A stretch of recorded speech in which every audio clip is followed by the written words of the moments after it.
Warning, this content is for entertainment and educational purposes only. All right, Gym Bros, IFBB Pro Big Paul here today with another Anabolic Q&A. This is where I break down your questions on training, nutrition, and responsible performance enhancement while improving results and keeping you safe from the stupid crap that you Gym Bros love to do. Today's questions are from my school Anabolic Bodybuilding members community. If you want to go over there and join, you can get your questions answered on the Q&A. It's $30 a month. Link is in the video description below. I have some great questions lined up for today. How often should you test your estrogen levels when on cycle and increasing your doses?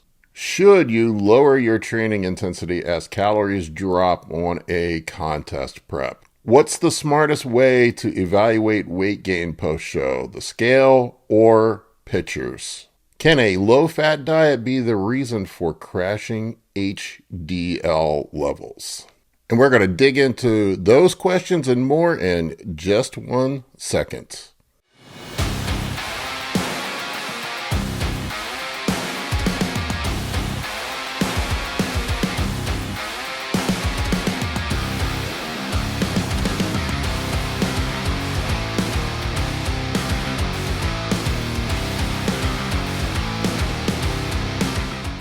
All right, bros, before we get into these questions, if you could just take a quick moment and like and subscribe.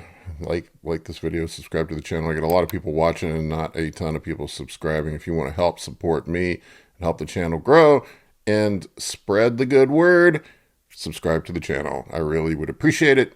All right, first question I got up here today is from Stephen K. from the School Anabolic Bodybuilding members community. Stephen asked, when increasing your dose or adding in new compounds, how often should you check your estrogen E2 levels? Is this every 4 weeks, or does it matter more for the individual? I don't really have a prescribed schedule for checking estradiol levels. I mean, you can get an estradiol level test done for cheap. I've seen them online for $40-50. I would say this, if you do get it checked, I would get an ultra-sensitive test done. Things like Tren and some other compounds can throw those numbers off artificially, but you want to make sure that you're getting accurate assessment. I'll see guys on contest prep all the time. They get the cheaper estradiol test done, and they're running Tren, and they panic when their estrogen shows up at 100 when they're smashing the ads. They're like, what the fuck is going on? It's just the trend. Look, here's my thing in the off season. Once you get familiar with the side effects of low and high estrogen, it's pretty easy to assess when you're having problems. And you don't necessarily need to go get your blood work checked. If you just wanted to confirm and see how you're responding to the compound, certainly that is an option. But I think sometimes people just get carried away with the blood work and they're doing it too frequently and unnecessarily. You can just save the money. I mean, it's pretty apparent when you're having high estrogen levels. You'll get bloating, water retention. A lot of times guys get erectile dysfunction. They get moody, nipple sensitivity, gyno flare-ups. I mean, that's a blatant one, but not everybody is genetically prone to gyno. And if you've had gyno surgery, you're probably not going to have symptoms from the high estrogen. In an off-season setting, I tend to let estradiol run a little bit higher. I wouldn't say like crazy high, but at the top end of the reference range or maybe slightly above the reference range.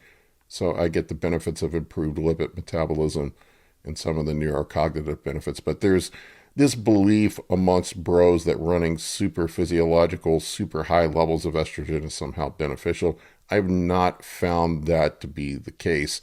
There are potential downsides: increased risk of cancer, increased risk of hypertension from the water retention from it, the effects on mood. A lot of times guys will get depressed and anxious when estrogens run too high. So ideally you want to keep it in range or at the top end of the reference range in an off-season setting.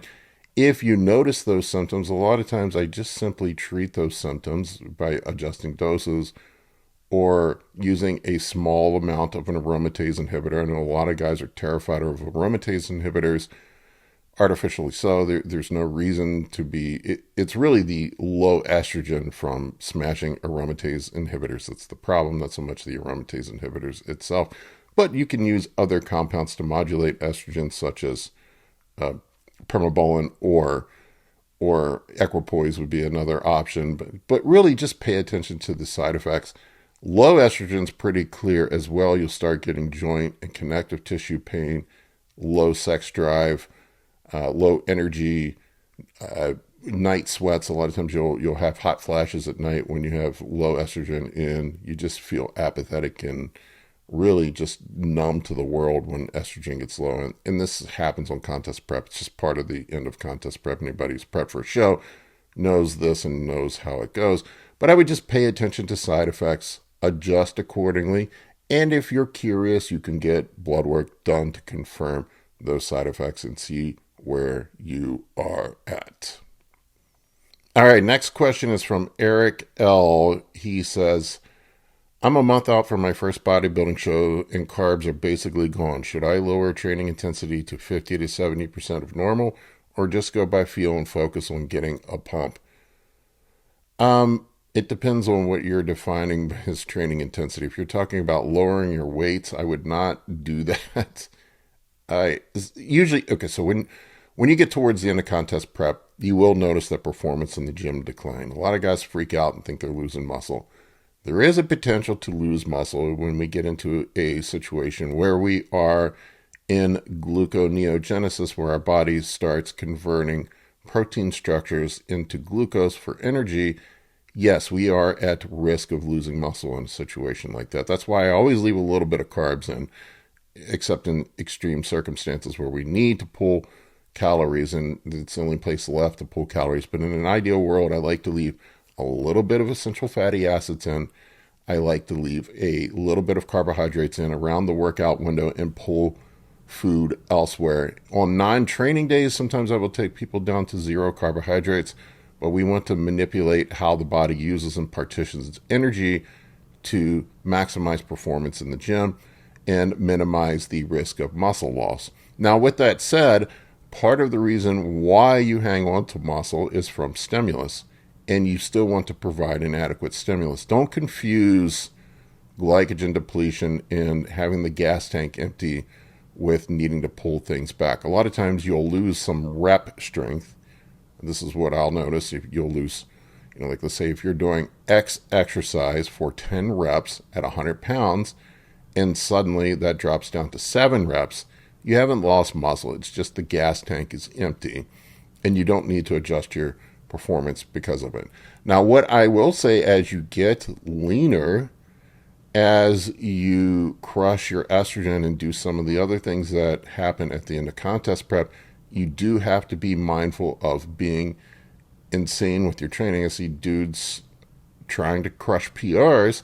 I just saw a guy, a professional bodybuilder that should know better, on social media the other day doing a 1 rep max. I think it was 405 on inclines 2 weeks out from his show and bragging about it. I'm like, bro, fantastic. I admire your big set of balls that you can still crush 405 for a 1 rep max on inclines, but you are risking tearing a pec just to prove a point on social media. Don't be that guy. Don't be the guy who feels like you have to make some sort of proof and prove a point and show how tough you are by doing a 1 rep max 2 weeks out from show. That's just idiotic, and you're going to risk tearing something. I'm not saying do that, but you do want to maintain some sort of training intensity enough to prevent muscle loss. Now, you're not 99% of people aren't going to be gaining muscle towards the end of contest prep, so you do need to do just enough to maintain what muscle that you do have. And also think about this, like I see a lot of guys that'll drop their volume back in half because they just don't have energy. You have to consider this as well. If you're trying to burn fat and getting leaner, you are reducing energy output by dropping the amount of workload back that you're doing. You're actually burning less calories, so you're pulling your calories lower. and you're correspondingly lowering your energy output. And this is why guys a lot of times will stall and not lose weight, because they lower their activity level along with lowering their calories, and the net outcome is that they have not created any difference in net energy balance. They just have lowered the amount of energy they are expending correspondingly with the amount of calories that they're intaking. So they really have not created an additional deficit. That isn't smart. So we want to leave enough carbohydrates in so we can still have some performance in the gym. We want to maintain enough performance in the gym and try to somewhat keep our volume and intensity in place as much as we possibly can up until maybe the last 2 weeks. Usually the last week I'll pull guys back a bit, start to put some food back in just so they can rest and recover and look fresh for the show. Sort of treat that as a deload. But I would say up until the last 7 to 10 days, we try to maintain volume. We try to maintain the weights that we're lifting. If you have to lose a couple reps on your exercises, that's normal. If you're glycogen depleted, that's okay. Don't feel like you have to set PRs and do crazy, stupid stuff. If you want to lighten the weights up a little bit to reduce injury risk, that's okay. But I would maintain volume so you still have the same relative energy expenditure. A lot of times what I will do, training kind of comes back down a little bit towards the end of contest prep. I will just sub in more posing. So I have the same amount of energy expenditure or even more. I'm polishing up my posing while I'm doing that. I'm still getting a muscle contraction doing the posing and reducing risk of injury. That's a lot of times what I will do towards the end of contest prep, and I found that works very well. But long story short, no, don't drop everything by 50% until maybe peak week. Peak week, I pull the volume back, I pull the weights back. I do that just mainly just so the body can have a chance to rest and recover, but we're putting more food back in at that point. There's a different purpose there for that phase of contest prep. All right, next question here is from Nicholas C. How can someone use the half-life of testosterone cypionate to taper down before blood work so their labs reflect their prescribed dose without crashing levels too much? So the good old, I'm going to trick the TRT doctor. I mean, well, it's pretty simple, man. We just think about what the half-lives are of this stuff. Usually what I would do is just pull down to whatever your TRT dose is, consider the half-life of this stuff, and there's a little bit of lag time behind the half-life for levels to come back down. So we're talking about half-lives on these on cypionate, something like 6 to 8 days, somewhere in that ballpark. It depends on how your body metabolizes it. So we'll just assume 1 week. It takes 5 half-lives to fully eliminate a drug. So if we think about this, if we pull the dose down, the first week, the load is going to be halved. Then it'll be halved again, which means it's a quarter. Then it'll be halved again, which means that it's 1/8, et cetera, et cetera, et cetera, and so on, until we get down to whatever the physiological dose was that we were on before. So I would say allow yourself a 6 to 8 week time period. Just pull down to your TRT dose. Give yourself about 6 to 8 weeks before you go in to get your blood work done. Usually what I've seen at that point, it's going to be normal. But I also ask, if you're doing that, why are you even bothering to trick your doctor? Just do TRT or be a bro and do bodybuilding doses at that point. To me, it just doesn't make any sense. Just do your thing or follow what the doctor is telling you to do. I've never understood that, but that's just, my personal opinion on it. But, if that's the game you're going to play, I would say allow yourself a 6 to 8 week window to be conservative. If you wanted to, you could go in and get your blood work done yourself at the 6 week mark to see how it compares with the doctor, just basically to do a check before you go in to see the doctor.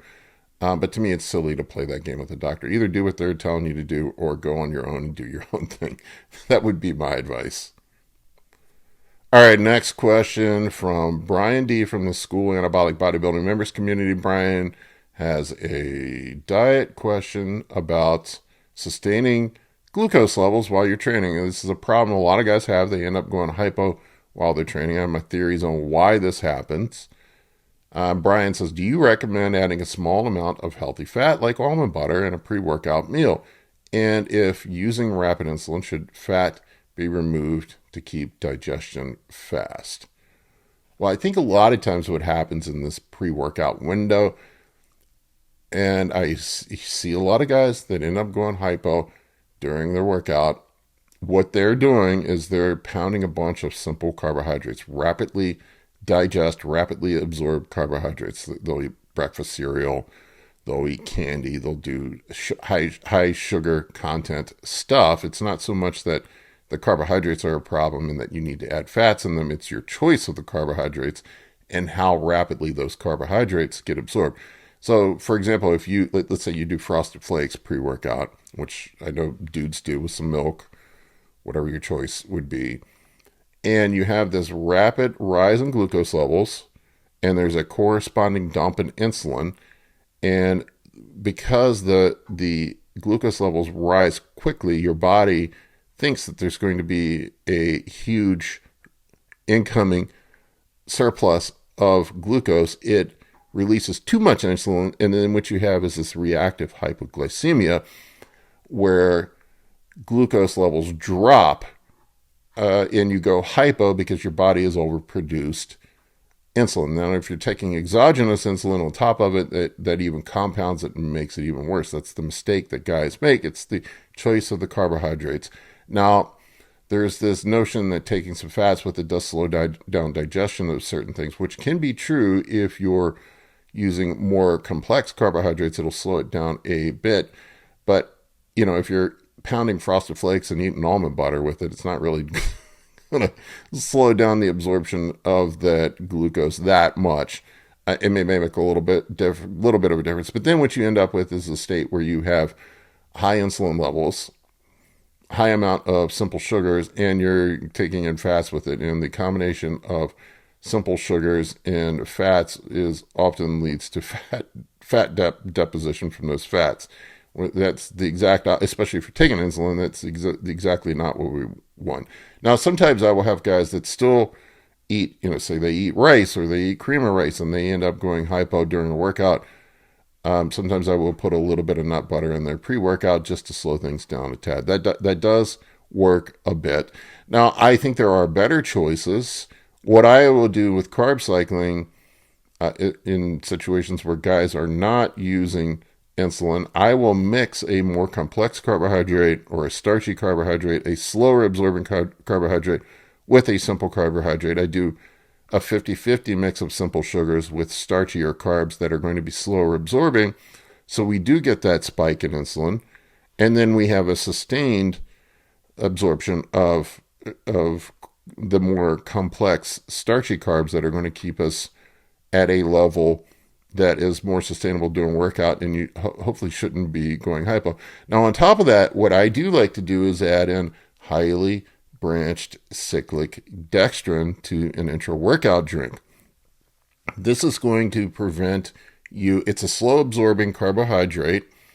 Highly branched cyclic dextrin is a type of cornstarch that the molecule has been modified as such to where the glucose is slowly plucked off from the molecule and absorbed over a longer period of time, and you don't have this rapid absorption and corresponding spike in insulin. It's a nice, steady carbohydrate source that will keep you sustained during your workout and prevent you from going hypo and give you glucose necessary for your workout. And think of it this way, that molecule has, I don't know if I can do this right, it has it's a cluster, and there's a bunch of glucose molecules that are attached to this cluster, and as it's digested, these molecules get plucked off one at a time, rather than where we're eating a simple sugar that's just going to get rapidly absorbed through the GI into the bloodstream, and you're going to have this huge spike in glucose levels, which are going to cause a corresponding increase in insulin levels, which are going to cause a reactive hypoglycemia. This gives you the result of a smoother release of glucose into the bloodstream and more sustained energy levels and glucose levels through your workouts. Now, what old bodybuilders used to do is they would just sip on a glucose drink, which also works. If you're slowly sipping on it, you're regulating how that glucose gets into your bloodstream by slowly intaking. But the problem with the old glucose style of drinks is the molecular weight and how that would affect gastric emptying, and guys would end up getting fucking bubble guts and shit in their pants from drinking a glucose drink while they work out. I'll sometimes, if I don't have my highly branched cyclic dextrin, I'll just sip on a Gatorade while I work out, just take small sips as I lift to get a slow, steady release of glucose from the Gatorade as I work out. But if you can afford a highly branched cyclic dextrin, that's going to be a better option. The highly branched cyclic dextrin has a high molecular weight and low osmolarity, which means that you're not going to have the rapid gastric emptying associated with it that you would say taking straight glucose. The old school bodybuilders would get these dextrose drinks and drink those, which pulls all this fucking water into the small intestine, and then you just shit your pants afterwards. And it's not a great combination when you're working out. So that's why I prefer the highly branched cyclic dextrin, and that way we can keep the fats low through the workout window, especially if we're using carbohydrates. We have more sustained energy levels, more sustained glucose levels as we lift, giving us a better ability to train without going hypoglycemic. And I think that's a better combination. So pre-workout, especially if carbohydrates are high, I would do some sort of mix of simple sugars and a starchier carb that's going to be slower absorbed. Something like honey and rice or honey and cream and rice. If you find that that's not enough, you could put a little bit of almond butter, just a tiny bit, but I would prefer personally not to do that. And then sip on a highly branched cyclic dextrin. There's different things. There's HBCD. There's different types of carbolin's another one. You could do some sort of cyclic dextrin during your workout, or you could just slowly sip on a Gatorade. With the Gatorade, I usually mix a little water with it that affects the molecular weight and osmolarity of it. But, these are options. If you can afford it, I would just get a highly branched cyclic dextrin. Justin Harris's Troponin Nutrition, they have a great product, Field Rations, that already has the highly branched cyclic dextrin and an amino acid in it, so that way you're getting both as you're working out. And then also, if you're a moron like some guys and use insulin when you're lifting, keep some glucose tabs with you just in case you go hypo, and a glucose meter. Last thing you want to do is go hypo on a leg press and end up crushing yourself into a ham sandwich. So I think the better approach would be a mix of simple and more complex starchy carbs pre-workout, and then sipping on a highly branched cyclic dextrin drink during your workout to prevent yourself from going hypo. All right, next question I got here is from Jake M. from the School Anabolic Bodybuilding Members Community. If you want to go over there and join, it's $30 a month. Jake asks, coming out of prep into the off-season, what's a realistic weekly weight gain target to stay leaner longer, or is it simply just a weekly progress photos as the main guide? I've talked about this several times. I don't get hyper-focused on the scale. The scale doesn't always tell us what body composition is. And it is a look in how the pictures are progressing. If the scale is staying the same and you're looking softer, we got a really big problem. If the scale is going up and you're staying relatively hard. I have one of my clients, Reese, who, it seems like he can eat endless amounts of food. And we keep putting food in, and dude still has lines in his glutes as he gains weight. That's fantastic. We know that weight gain is not always fat gain, and weight loss is not always fat loss. That is something that we really need to keep in mind and put some perspective on. A lot of the additional weight that we gain post-show, especially if it's rapid, it's just water weight and glycogen synthesis. There's going to be a huge increase in glycogen synthesis post-show because most people are severely glycogen depleted because they limit their carbs so much going into shows. So you're going to have this rapid weight gain post-show if you keep things smart. But where most guys fuck up post-show is they go on food benders where they're eating a bunch of high-fat, high-sugar foods, and then they end up just getting fat. Now, we want post-show, we want that increase in weight. We want it to be tilted towards glycogen synthesis because we do need to replenish. A lot of guys have electrolyte imbalances and whatnot coming out of shows, so a lot of times there's water retention. So we need to be able to look at the photos, understand what is glycogen synthesis, understand what is water retention, understand what is fat gain.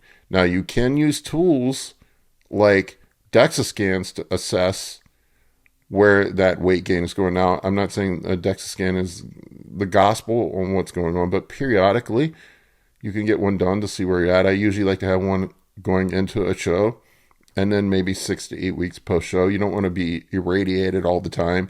Probably not the smartest idea. But it is a tool that we can use to assess. But ultimately, for me, it comes down to the pictures, a combination of the pictures, how guys are feeling. We assess water retention. I will ask guys, are your ankles swollen up? I usually can spot water retention by looking at dudes' legs. The legs get quickly washed out. Legs on men tend not to be a place where they store much fat. So it is a good place to assess water retention. What's water retention and fat gain? I can look at fat gain. Usually on men, the first place that it goes is lower back, glutes, love handles, places like that. If I see those start to get soft looking, that is usually an indicator that there is a lower abdomen. That is an indicator that there is some fat gain. Legs typically, especially lower legs, typically are a giveaway for water retention, so we pay attention to that as well.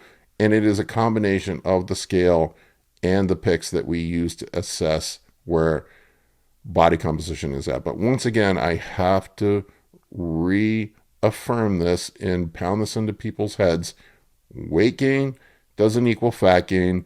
Weight loss doesn't equal fat loss. They all can be water, glycogen. They can be fat gain. It could be muscle gain. There could be a million different things. Your body stores energy in many different ways. Your body also holds on to water. A gallon of water is 8 pounds. Keep that in mind. So if you're retaining an extra gallon of water, that is 8 pounds of water weight. I see it all the time when dudes go on vacation. They come back in a panic after they've gained 10 pounds and they're like, I really didn't eat that much. And I gained 10 pounds in a week. It's from all the high sodium food that they ate while they're drinking margaritas while they're at the beach. And they end up with a bunch of water retention and inflammation, etc.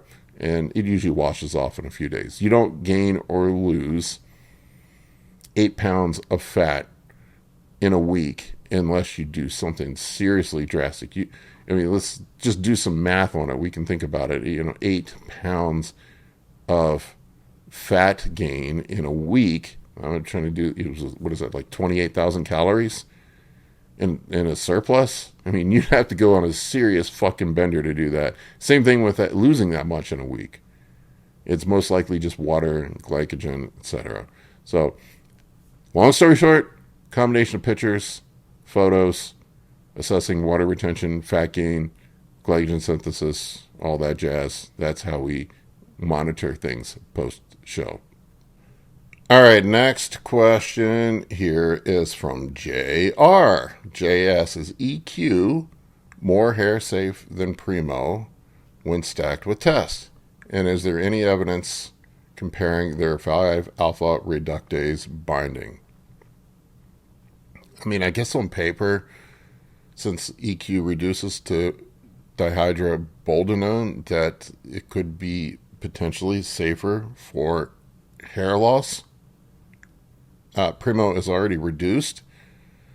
It doesn't convert to DHT. But here's the thing, and I think this is the point that a lot of guys miss. And we don't have clear answers on hair loss. If we did, hair loss would have already been cured and solved. I'm sure it will be at some point. But there are many factors that cause hair loss. Estrogen levels can play a role in it. But ultimately, if you're genetically predisposed to androgenic alopecia, male pattern, hair baldness, you're going to lose hair no matter what, typically. And in theory, any androgen can cause androgenic alopecia. Any androgen, not just DHT, any androgen. So keep that in mind when you're assessing the safeness of hair loss. Now, I will say this, there are some compounds that seem to more aggressively cause hair loss than others. And this is just based on anecdote. I can tell you from my personal experience, from people that I've seen and from myself, while Trenbolone does not reduce to DHT, I had the most aggressive hair shedding out of anything when I used Tren. And I've heard other people say the same. On paper, Tren doesn't convert to DHT, and I've heard the argument made by many that Tren doesn't cause hair loss. But anecdote, personal observation says otherwise. I call bullshit on that one.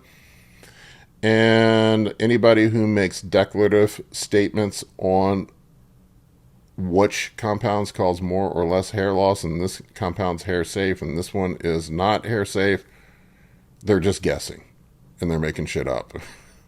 They don't know. No one knows for sure. If we did, we would have already solved hair loss.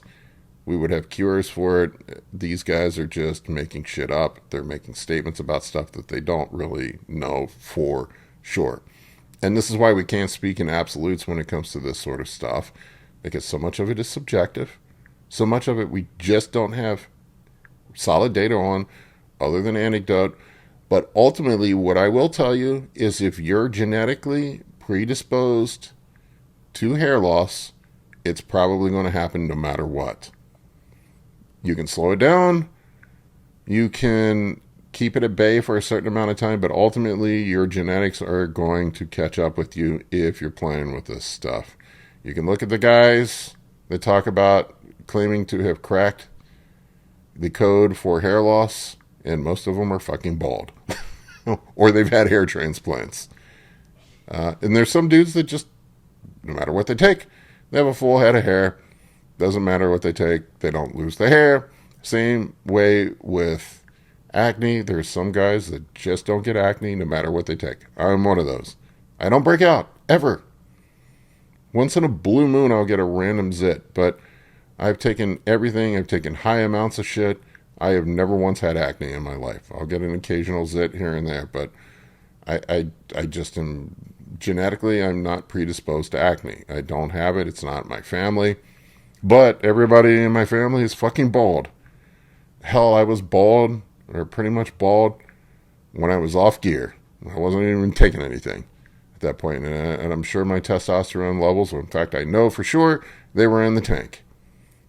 I think my test levels when I got back on TRT at 41 or 42, whatever it was, were around 200. And I had my worst hair shedding from age 35 to 40 when I wasn't on any gear. I lost all my damn hair during that time period. So clearly it wasn't the gear. It was genetics catching up with me. So ultimately I would say if you don't want to lose your hair, don't use steroids. You're probably still going to lose it anyway, even if you don't use steroids. That was my experience. My dad, my grandfather, my uncle, everybody in my dad's family is fucking bald. They all went bald in their 30s. I was able to I noticed my hair started thinning in my late 20s. I used some 5-alpha reductase inhibitors and topical hair treatments, minoxidil and things like that, and I was able to kind of push it off for a little bit, but ultimately genetics caught up with me, and if you're going to lose your hair, genetics are probably going to catch up with you at some point. You just have to get to the point where you decide, do you want a hair transplant? That's the permanent fix. I've yet to see a hair transplant that looks good, in my personal opinion. All the dudes that get them, they end up looking fucking weird as fuck. They look like they're coming off of chemotherapy, and it looks like a lawn that somebody hasn't watered enough. Now, sometimes there are some situations where it looks okay, but ultimately, I would say just shave your damn head and have muscles if that's what you care about. And if you care about your hair more than having muscles, don't take fucking steroids. That's my 2 cents. All right, next question here is from William P. from the School Anabolic Bodybuilding Members Community. He says, my HDL dropped to 29 on a very low-fat diet, under 75 grams a day. I would not consider that very low fat. Could that be the cause, and what foods or strategies may help raise HDL while keeping other markers in range? Well, if you're on steroids, which I assume you are, if you're commenting on my shit, you probably are, lowered HDL is just the cost of doing business. I would not consider 75 grams of fats a day a super low fat diet. If we're talking about 20 or 30 grams per day, that's a super low fat diet. I would say that's a normal range of fats. That's a moderate level of fats. It's typically where my diets land. It's somewhere around there. Now, we have to keep in mind that steroids are going to affect lipid metabolism negatively, and specifically your choice of compounds can have an effect on that. I have seen the oral steroids have the most profound effect on lipid metabolism through the liver. DHT-derived steroids seem to also suppress HDL more aggressively than other, say like nandrolone or testosterone don't seem to have that much of an impact on HDL. They lower it a little bit, whereas something like Anavar, it's going to have a drastic impact. Winstrol, I've seen guys with single-digit HDL on Winstrol before. The DHT-derived ones seem to have more of an effect, and the oral steroids seem to have an even more potent effect on lipid metabolism. And it's, how these steroids have an effect on hepatic lipase and the breakdown of HDL particles. It just skews it. And usually what you'll see is a lowering of HDL and an increase of LDL. I have an entire video up if you want to check it out. Just search it on how steroids affect cholesterol. If you want a detailed breakdown, I did a whole presentation on it. If you want to understand that, I would say, where you're at, what did you say, 29? I wouldn't say that is crazy low while you're on PEDs. If you're running PEDs, would we like it a little bit better? Sure. I have strategies in that video on how to raise it naturally. There's things you can do like niacin, increasing EFA intake. I think a lot of times the problem, and we'll see with diets, is most bros, when they eat fats, they don't consider the type of fats that they eat. They eat way too much saturated fat and not enough essential fatty acids, which further will skew lipids. They end up with high LDL and low HDL. Ultimately, it's a ratio of HDL to LDL that matters the most. But we, in an ideal world, we'd like to have that LDL below 100 and probably below 80 if we're using PEDs. Now, there's going to be the guys that are going to come out of the woodwork and say I'm crazy and I don't know what I'm talking about, and then high LDL doesn't kill you. Hey, bro, if that works for you, you rock on and do it. But I look at it this way: high LDL is sort of analogous to not wearing a seatbelt in a car. Not wearing a seatbelt in your car is not a guarantee that you're going to die in a car accident, but it certainly increases the risk.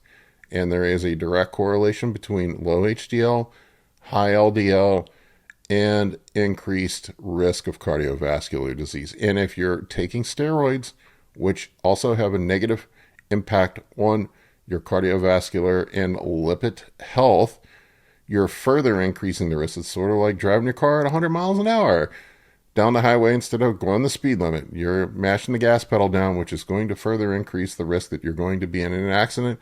And if you're not taking preventative measures by managing your lipids, you're going to further increase that risk that you're going to have a poor outcome.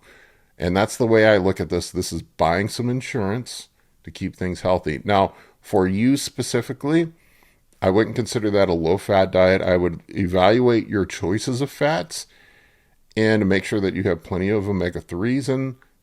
I like my diets that I write for my clients. I keep the saturated fats as low as humanly possible from the protein sources. That's why I like super lean protein sources And then we put in things like nuts, avocados, olive oil, other things like this that are going to potentially increase HDL. There are supplements that you can use, such as niacin, citrus bergamot, red rice yeast extract are some options that could help. And then some dudes do need prescription drugs to assist with this. Now, what I found is if you probably where you're at, if you just change your compound choices, stick with better compounds, if you supplemented some niacin, citrus bergamot, add in some fish oil, eat some walnuts, keep the saturated fats lower, you could probably get that HDL up into the high 30s. But almost no one I see that's on PEDs has an HDL above 40. I just don't see it. I look at hundreds of blood panels annually. I do a ton of blood work consult evaluations as part of my consultation business for guys.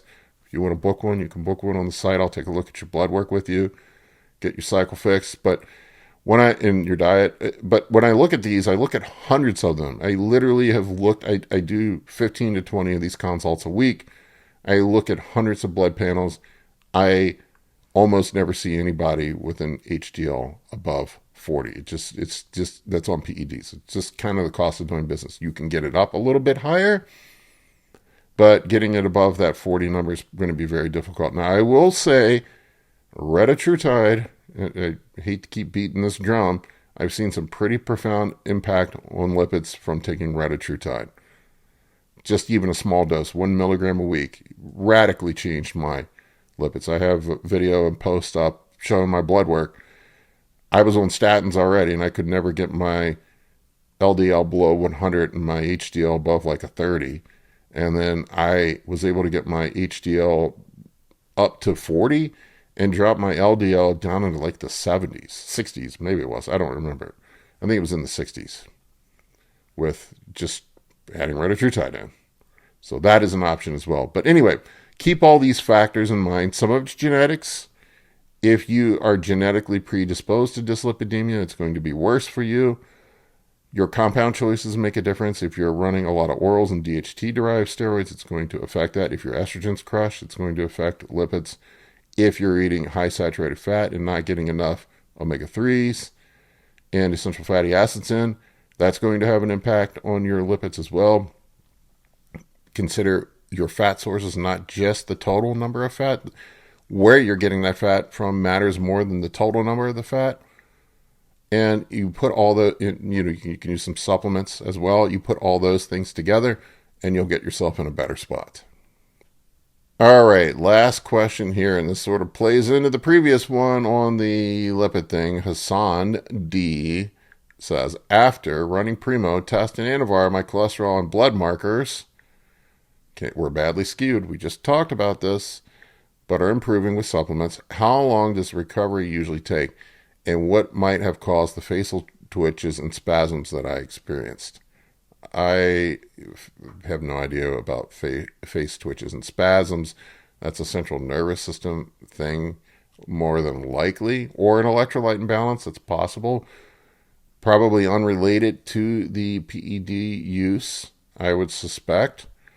It could be, I see a lot of guys that diet and come out with electrolyte imbalances. I see a lot of dudes that are hyponatremic lately. I think it's from just drinking too much water and not using enough salt on stuff. I really have seen kind of a plague of dudes that are hyponatremic lately. I do know that some of the compounds that we use can affect mineral retention. That's a potential cause there, but I would look at electrolytes, probably magnesium, salt, things like that are out of whack. Most guys, typically what I see is guys are getting too much salt, not enough potassium, but it's weird with the hyponatremia. I've been seeing a lot on blood work lately, so maybe that's not always the case, but you want to have magnesium, sodium, and potassium all in balance in a proper ratio. I use light salt on things, which already has a proper ratio of magnesium and sodium and potassium in it. So that is an option that you can use there. Just something to consider. Now, with the skewed lipids, we just talked about that. The DHT-derived steroids tend to be worse on lipids. especially oral steroids. It's probably the Anavar. I've seen a lot of guys, run Anavar because it is safe. It's safe. And then have their lipids be completely crushed from Anavar. I've seen dudes with single-digit HDL from running Anavar. Now, if your LDL is high, as I mentioned before, a lot of that is either genetic or dietary choices. I would take a hard look at where your fats are coming from, just like I mentioned in the previous question. If you're getting too much saturated fat, not enough EFAs, that's going to have an effect on it. How long it takes to return to normal? Most of the time I see once you get back on TRT, you can have a pretty dramatic improvement in numbers in 6 to 8 weeks. Most of the time, most guys can get back close or somewhere close to baseline after about 6 to 8 weeks of being on a cruise. I would, make sure you're supplementing in plenty of EFAs to help with things as well. Make sure that your electrolytes in check. I would run blood work again about 8 weeks post-cycle. Reevaluate where you're at while you're on TRT before considering firing up another cycle. Next go around, if it was probably, my guess would be that the culprit probably was Anavar. Some dudes seem to be genetically predisposed to lipid skewing more so than others. There's just some guys that are have a genetic predisposition to dyslipidemia. I am one of them. It's one of the reasons why I mostly stay away from orals. I almost never use orals outside of contest prep the last month. Once in a blue moon, like if I need a kick pre-workout, I'll use it, take an Anavar. But we're talking about like once or twice a month that I'll do it, or, limited to a couple week run. I don't like doing more than that with the lipid considerations. So maybe you should not be running Anavar. Everybody's genetically unique in their response to these compounds. I would stay away from stuff like that. I would carefully evaluate your diet. It's amazing how much diet plays a role into blood work, especially when you're running PEDs. If you already have these pre-existing predispositions to, say, dyslipidemia and things like that, and if you throw in PEDs that are going to further skew lipid metabolism, you're going to have even worse problems than most people. So you have to make that a consideration in your equation in compound choices if you want to keep yourself safer.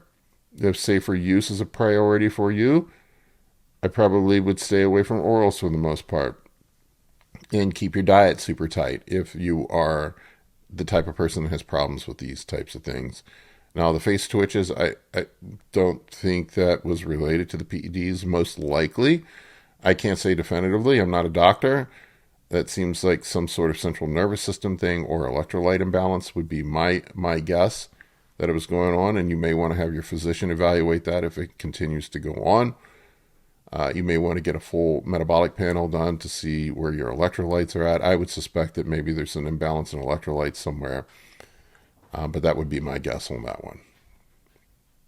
All right, folks, that's all I've got for you on this one. For the people in the community, I'm going to do a part 2 of this question and answer. I didn't have enough time to get everybody's questions in on this episode, so there will be another episode coming up, and I'll get the other half of the questions in there. I appreciate each and every one of you. Thank you for your support. You all rock. I love you, even if you're a hater. The haters need a hug more than the supporters do. You guys are all the best. Thank you for your support. We'll see you on the next episode.